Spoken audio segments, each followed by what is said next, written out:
Jennifer, l'incroyable malédiction.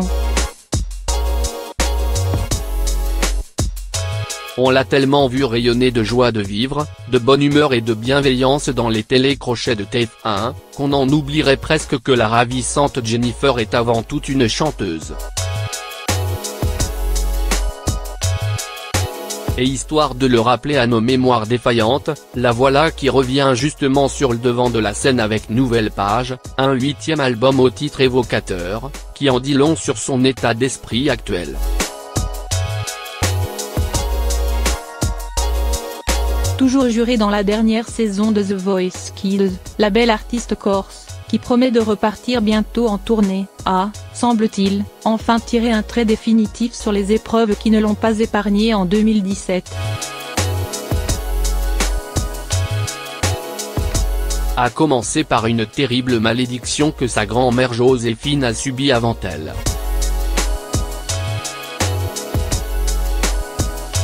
Cet épouvantable coup du sort s'est manifesté dans la nuit du 5 au 6 mars, dans le véhicule qui la ramenait au Bercail avec son staff, après un concert dans la capitale belge.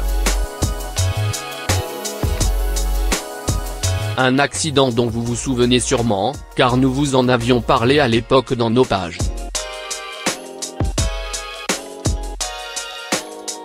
La maman d'Aaron, 14 ans, et de Joseph, 4 ans, l'avait aussi confié à ses fans sur son espace Facebook au cours des jours suivants lundi matin à 1h40, sur l'autoroute nous ramenant à Paris après un concert à Bruxelles.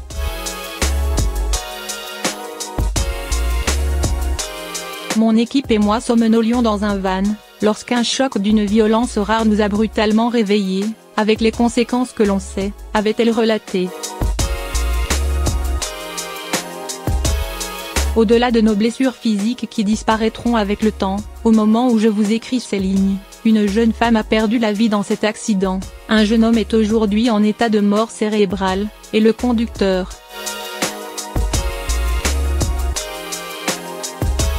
dont l'état semble s'être stabilisé, gardera vraisemblablement de lourdes séquelles.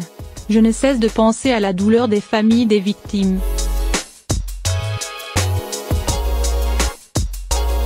Toutes mes pensées les accompagnent jour et nuit.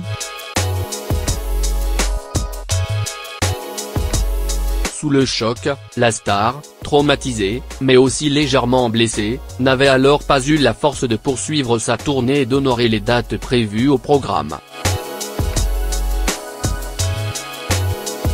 Préférant partir se réfugier en Corse du Sud, dans son village de Palleneca, son port d'attache, son havre de paix, auprès de sa famille tant aimée. J'étais complètement brisé.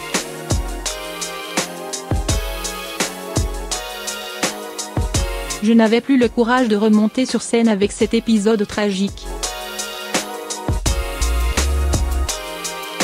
J'en étais presque arrivé à culpabiliser, a-t-elle récemment confié dans l'émission 7 à 8 sur TF1. Comment en effet se remettre de cette épouvantable tragédie lorsqu'on réalise que, bien des années plus tôt, son aïeul a vécu la même horreur. Ainsi que l'attestent les colonnes de Libération chez sa grand-mère maternelle. Une guitare était accrochée à un mur.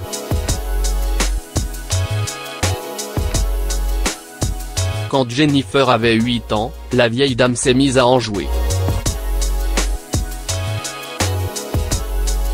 Surprise.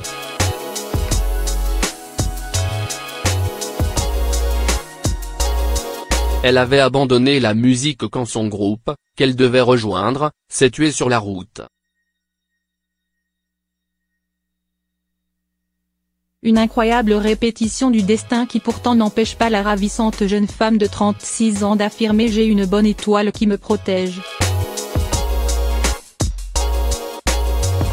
Mais comme si cette terrible malédiction ne suffisait pas à la plonger dans la plus noire des dépressions, 8 mois après ce grave accident qui l'avait concernée, la mort a encore frappé la pauvre Jennifer.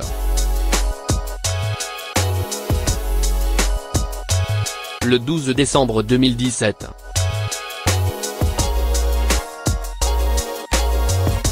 En fin de matinée, son oncle, Jean-Luc Codaccioni, un homme de 54 ans bien connu des services de police et fiché au grand banditisme, était assassiné lors d'un règlement de compte devant l'aéroport de Bastia.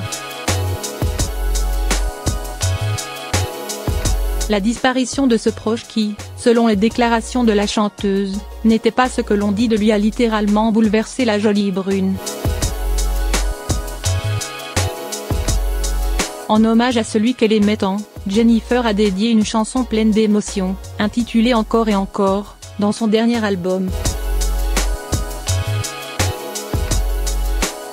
Cette année 2018, qui voit la sortie de ce nouveau recueil de titres, a, nous l'espérons, permis à la coach de The Voice Kids de balayer la tristesse et le désespoir qui l'avait accompagné tout au long de l'an passé.